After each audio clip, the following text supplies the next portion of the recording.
Hey y'all, welcome to Chop It Up with Tel and Kay, where we talk about all things health and food related. I'm your favorite plant-based chef, Chantel. And I'm your naturopathic, Dr. K, naturopathic gut health and hormone health expert.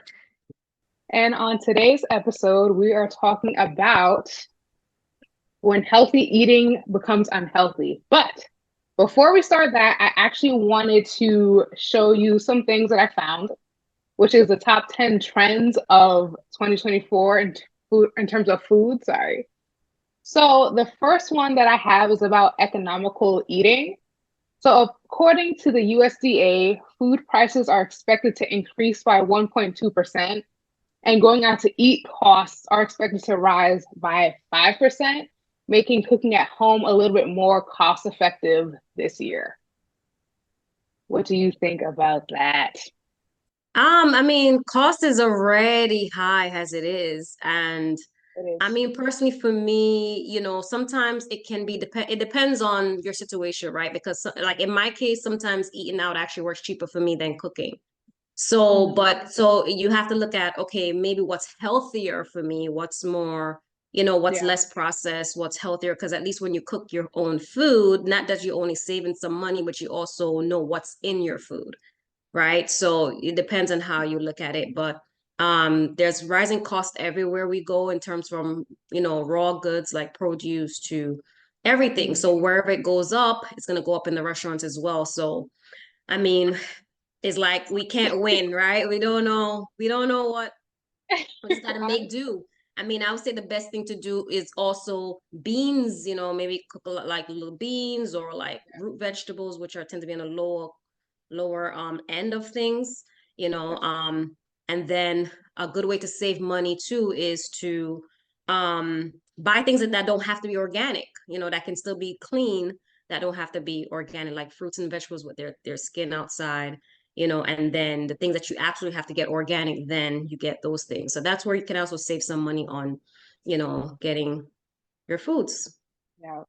And it's funny you say that because that actually segues into the second trend for 2024. Ooh, excuse me. Which is that a lot of people are moving away from these processed plant-based meats out there. I'm not going to say the brand names, but so they are saying that in 2024, a lot of people are searching more for whole food sources for proteins. So like eggs, tofu, cottage cheese, beans, and bread. And they're also saying that the leading food products in terms of like protein forward products are going to be mushrooms, walnuts, tempeh, and legumes. So it should be very interesting. I think a lot of people are kind of getting more weary about the amount or long list of ingredients that come in with these plant-based meat substitutes. So they're going the more holistic route now. Yes, and that's amazing. That means that tells us that mean people are reading their ingredients more and they're listening and they're watching, because we do have whistleblowers out there that are basically saying, "Hey, this is what's in your food." So I'm happy that people are becoming more cognizant of, what they're eating, and people are probably starting to see too, they're probably starting to make the connection with their food and their health. Like, hey, I'm eating this thing for a while and I'm starting to feel some type of way. Yeah. So this is good stuff. This is good news. I'm liking these trends. You have any more? It is, yeah. So I have one more that's actually because I'm not going to read all 10, but Okay. this one is actually up your alley. Um, so it's saying that people are being more considerate about eating foods for their gut. Mm. So, they're more interested in healing their guts.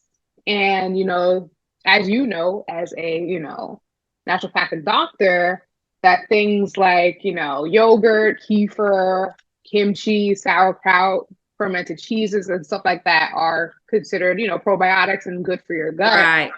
But a lot of people are now leaning more towards the prebiotic way of life as opposed to the probiotic, if you could kind of like explain the differences between those two. Well, prebiotic is food for the bacteria, right? So the good bacteria, they need food as well. So Yeah. that's why. But you I mean, if for instance, if you get something like a probiotic supplement, right? It would be good to make sure it has a prebiotic. Prebiotic is like a fiber, like you may see something like inulin or, some other kind of prebiotic in there. Some of Mhm. your foods are prebiotics, right? Like leafy green vegetables is a prebiotic. So it kind of basically prepares your gut and helps feed the good bacteria, so that they can thrive, in your body. Prebiotics is actually something that we naturally should be consuming if we're eating a whole food diet, right? So, but if you're not, and you're taking like supplements or something like that, then yeah, you do like a prebiotic. So, yeah. Okay. All right. So Mhm. I actually have one more. I lied. So this one I actually found to be very interesting. And a lot of people are moving away from sugar as well as artificial sweeteners.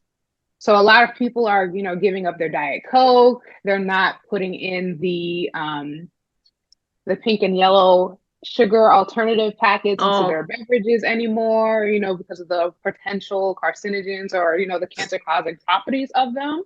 mm-hmm. And they're also prioritizing more like natural sweeteners like date syrup, honey, Nice. and all these things. And I found that to be very interesting considering that was kind of like taboo for a little while. It's like, what do you mean you don't eat sugar? What do you mean you don't drink diet sodas and whatever else? So Uh-huh. it's very fascinating, how people are Mm-hmm. kind of just their way of thinking and their way of life is like changing in a better way, I think. Which is good. I mean, because I like the fact that people are becoming more aware of what they're Mhm. consuming on a daily basis. And it's interesting how the wave is going, like people are becoming more what I say intelligent, more like food intelligent. Like they're like, listen, no, I Yeah, I want to be healthier. Like, because you know what too? The government is being exposed of what they're doing to their foods, our yeah. foods, I should say. So people Hmm. are like now looking more into things like, wait a minute, this whole thing, that I've been eating all these years is actually not good for me, So people are Hmm. now eating consciously. You know what I Yep. mean? They become more conscious of what they're consuming. So, but also you also gotta be careful of the alternative sugars too, because you also have some fake stuff out there, right? So even like honey, you have some companies that are producing honey, but it's actually corn syrup that's colored, right? Caramel colored. So you gotta really make sure you're consuming, you get like your raw, a raw organic honey or like date syrup, which is great, Hmm. contains high in iron, which is awesome. And then you have your coconut sugar, which I personally use all the time. Which they make from the coconut, and then you have coconut sap, which is like the liquid form, almost look like Yeah. molasses that you can use. You can use molasses, can use they have monk fruit extract, so there's different awesome stevia, but some people don't like stevia because it also have like a little aftertaste. I'm one of those Um, people. I'm one yeah, of it has a lingering aftertaste, so people don't yeah, really like that too yeah. much. But then you have your monk fruit, your coconut sugar, and the coconut sugar looks like brown sugar, and you don't really taste it when you sweeten something with it. So yeah, I mean, I'm happy that people have become more cognizant of the alternatives, and sometimes you just don't need sugar in anything at all, you know That's true. um because so people are learning more like sugar, like corn syrup, white sugar, all these things are, not only cause diabetes but also suppresses your immune system, create Mhm. inflammation in your body, Yeah. and then you have a lot of integrative, you do have some medical doctors are becoming more cognizant that actually some of them actually care about their patients, where they're studying some of these things and they're telling their patients, hey, cut back on the sugar a little bit, cut back on this a little bit, and Yeah. do this instead, so that's also helping the industry as well for people to become healthier. Yeah. And I love that. I really do because I think um of course, health is power, and we Mm-hmm. have the power to control what we put into our bodies to a certain Mm-hmm. extent, of course. Yeah. And I just really, it makes me happy to see that a lot of people are becoming more, what's the word? Just taking more control, Just like I feel Mm-hmm. like for the past few years, there's been a lot of things that have not been in our control. So now it's like, okay, something has to give. So at least, to a certain extent, the food part, trying to be healthier is taking, Mm-hmm. precedent over the rest, which is great. Yep. Um, and because there are actually 10 trends on this list, if you want to read the list, I'm going to leave the link to it in the description below. But we are going to move on to our topic today, which is when healthy eating becomes unhealthy. So I know you guys probably have like the pressing question of what does healthy eating even mean? So I will leave that to you, Dr. K. Well, healthy, what is healthy, right? I mean, healthy is just simple, like being in good health, not being diseased, not having any kind of like basically your body's the way God created it to be. It's healthy, Yeah, it's clean, it's pristine, it's, but what we have, the exposure that we have now today of environmental factors, stress, chemicals in the air, things in our food, sometimes it's kind of hard to really be 110% healthy, right? yeah, So healthy eating consists of like a whole food diet. I don't believe in diets like, okay, eat this, eat that. I mean, in terms of like calories or like, you're gonna just do a water fast. I mean, it's good to do a water fast, but short period of time. yeah, But like healthy eating is like whole food diet, eating your macronutrients, your micronutrients, which is your fat, your yeah, protein, your carbohydrates, you're getting your vitamins, your minerals through your food. But unfortunately, because of our food industry and because of the over farming of our earth, our earth, or should I say in this side of the world, because there are some countries that you can go to that the soil is still rich in nutrients, right? But like on this side of the world, in the States, the because of the over farming, and in some countries, the earth lacks some nutrients. So hence why you still got to take a multivitamin, or you got to still yeah, take like superfoods and stuff like that to enhance the nutrient value, right? So pretty much that's what healthy eating composes of, is basically getting all your categories of food, your healthy fats, your carbohydrates, your fiber, your nutrient, your vitamins, your minerals. yeah. Okay. So with that, um, I can see or I can answer the question of when healthy eating becomes unhealthy.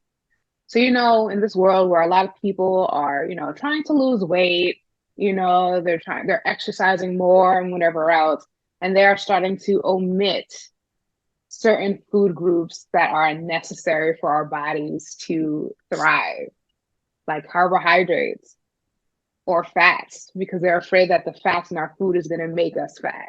Like stuff like that is very interesting.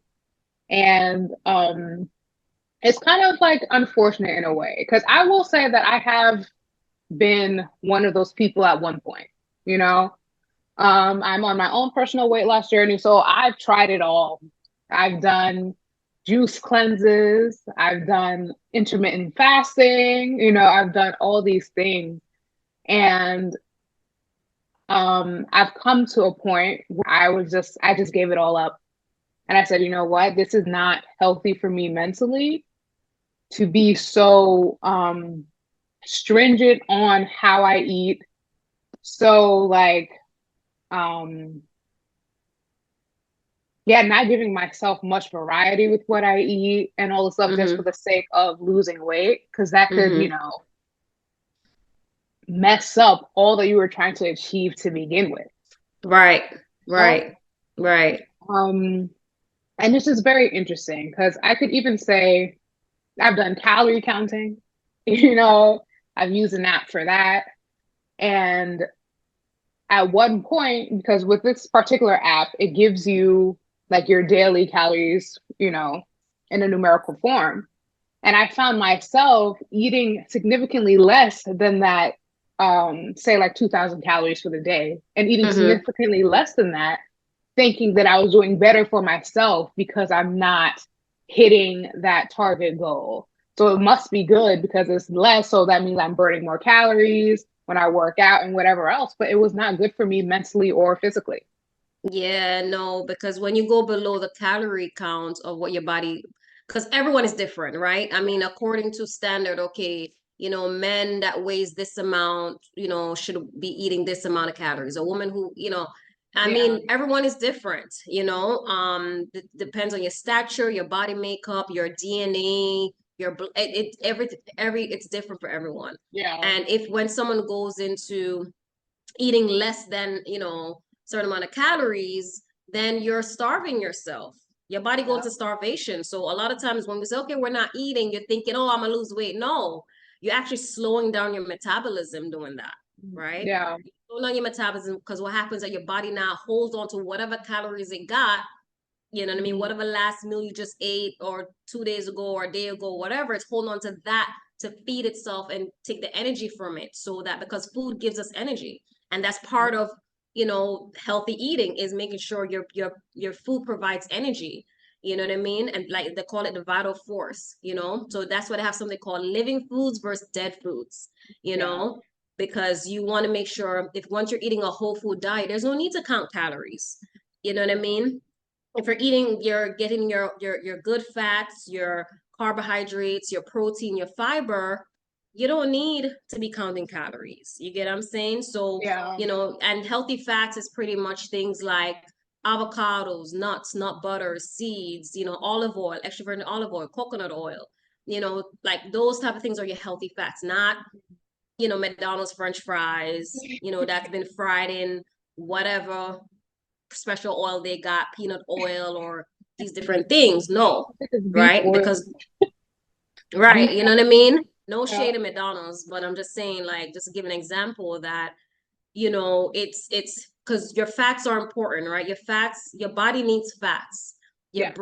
Your brain is made up of fat, so it needs fat to feed off of.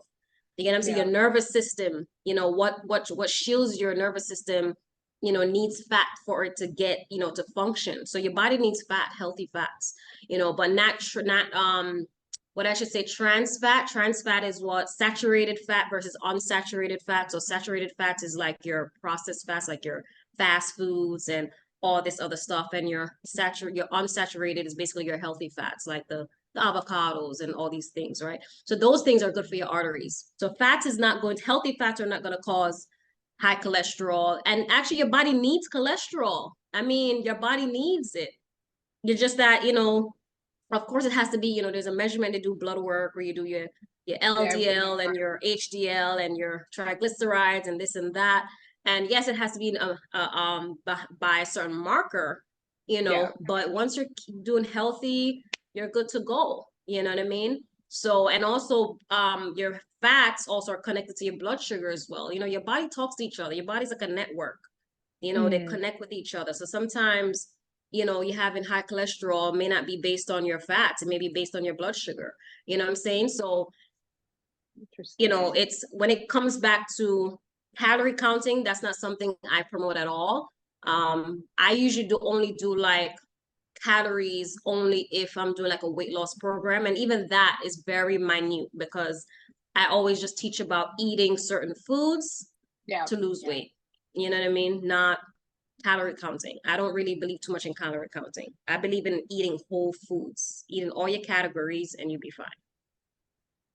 Okay. So circling back to when you said that, depending on the person's height, the person's like body, composition, and all of those things, how do you feel about BMI and the whole BMI chart?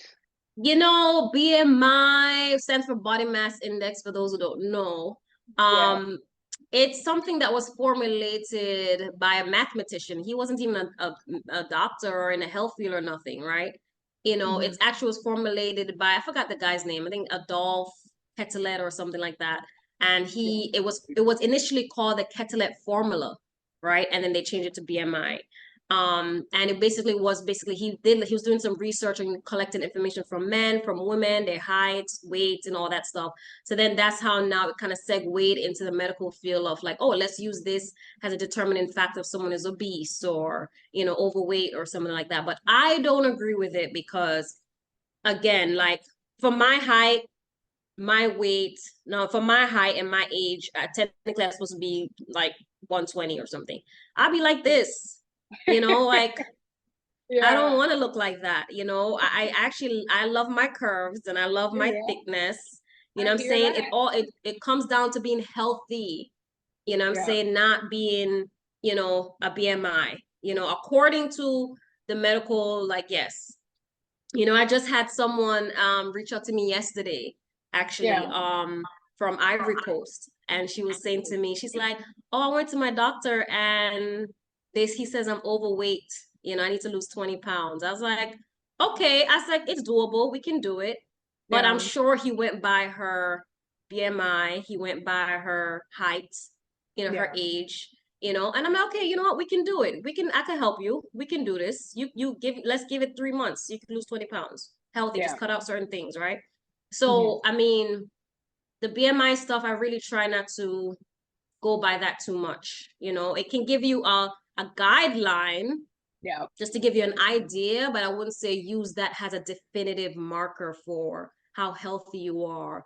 You want to go by how you feel. If you pay attention to your body and you know what you eat every day, you know what you do every day, Hmm. right? If you know you're eating processed foods all the time, you're going to the drive-through every day after work, you don't exercise, you don't do, you don't de-stress, you don't do like lifestyle type of, modifications where you do something to kind of de-stress yourself and all these different things, then yeah, you are going to become unhealthy. You are going to become overweight. You are going to start having heart issues and Yeah. clogged arteries and all these different things, right? You don't need a BMI to tell you if you're unhealthy or healthy. You yourself can pay attention to your body and know, like, okay, I don't feel 100%. My energy is not the way it used to be. I'm not, what I'm saying? You can tell if you're paying attention. I mean, however, segueing into this, some people actually don't want to know how they're doing because some people actually eat out of depression or anxiety. Some people actually eat to suppress certain things that they're going through or been through, or, some people may have some childhood traumas that so they use food as a comfort, so Yeah. they eat for comfort. Personally for me, my personal, if I'm stressed, I don't eat because I don't have an appetite, right? But at least try to make sure I get my smoothie in because at least I'm getting some nutrients in, right? Yeah. But personally for me, when I'm stressed or whatever like that, or have a challenge going on that I need to like tackle, I don't eat, you Yeah. know. But you have some people who they eat whatever and however to cover up something that they're going through because of just the trauma they're experiencing. And it don't have to be food trauma. It could just be sexually abused. It could be anything. And that's how they use to suppress how they're really feeling. So there's just so many different, how did we get here from calorie count and BMI to, but people eat to basically suppress, or some Yeah. people eat because, hey, I need to eat, so back to the BMI, it's something you can use as a guideline. I wouldn't say use it as like a definitive marker for health. Yeah. Okay. Mm-hmm. I could definitely, I will say for myself, over probably 2 years now, I have been starting to listen to my body more. And that's probably the best thing that I've done for myself. Because I wholeheartedly do not believe in the BMI chart. That has been the bane of my existence from since young. And now I'm just like, please just get that thing away from me. I don't have time for it. Mm-hmm. I'm just listening to my body now, exercising 4 days a week, eating a plant-based diet now, or a plant-based lifestyle. I don't like the word diet because that's a means to an end in my Yes. opinion. Mm-hmm.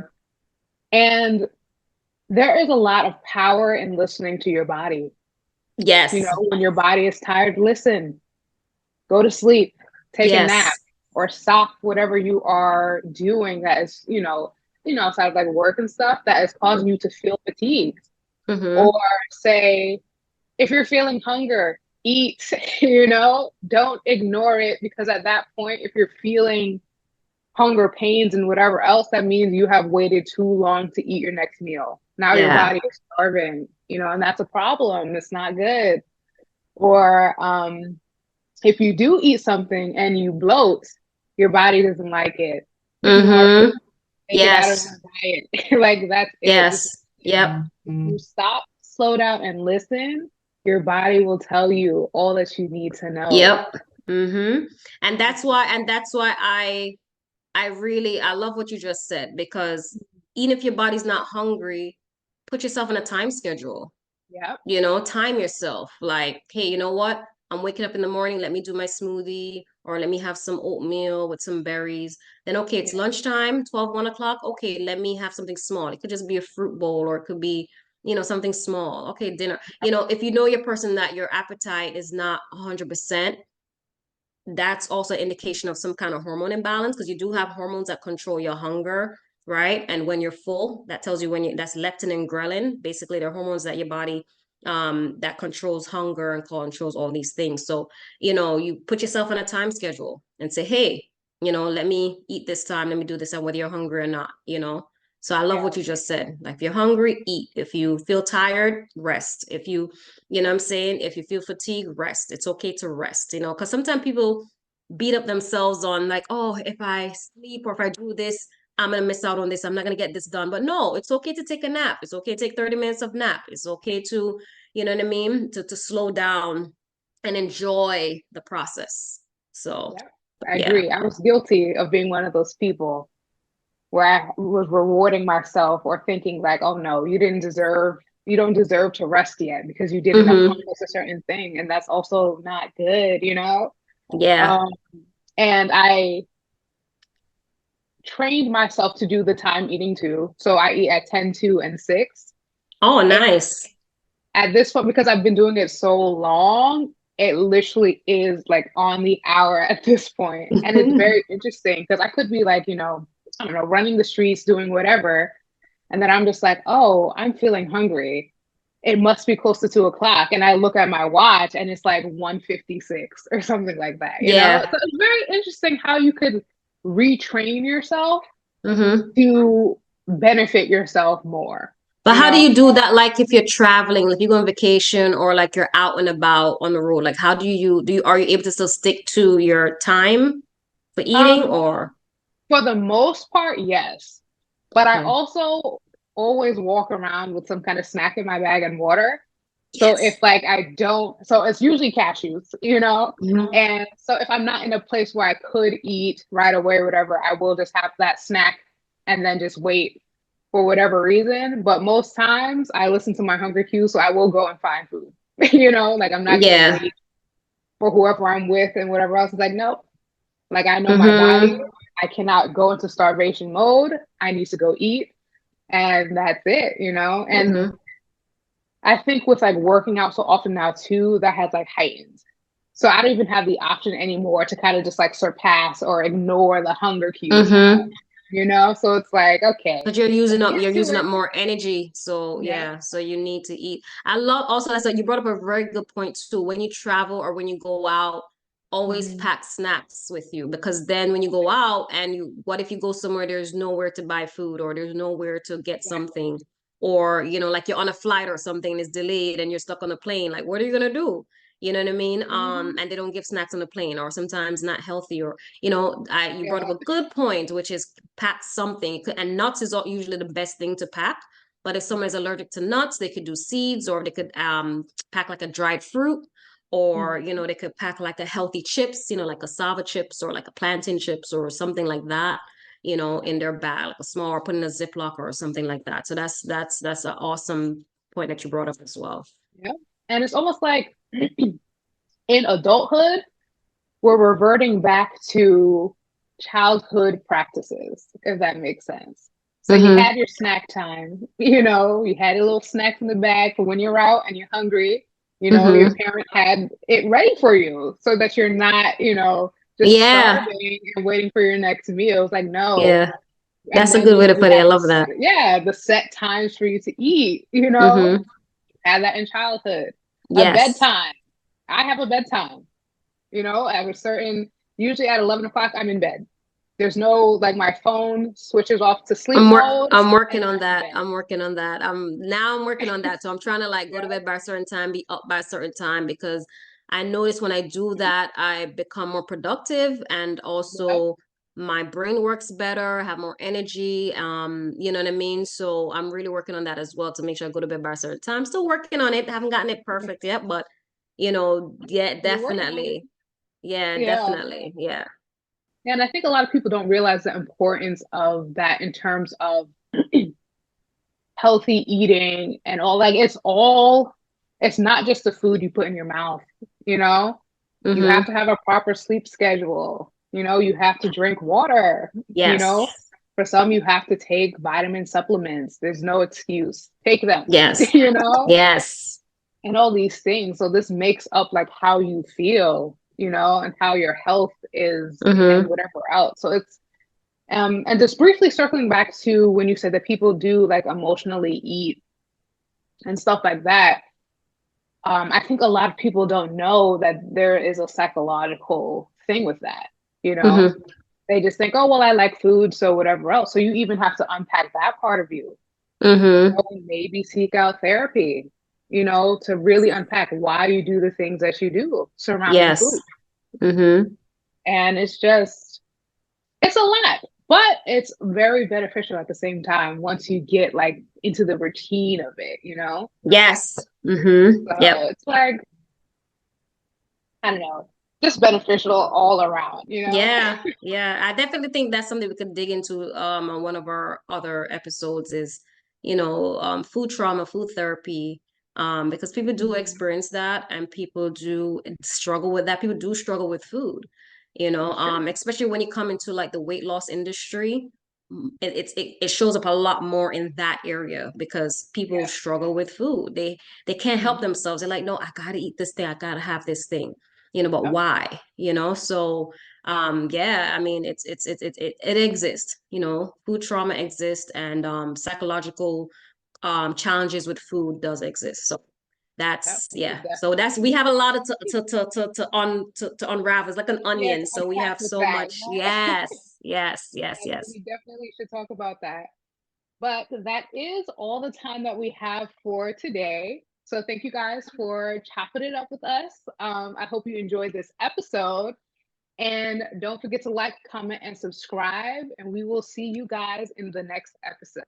Bye Bye. guys.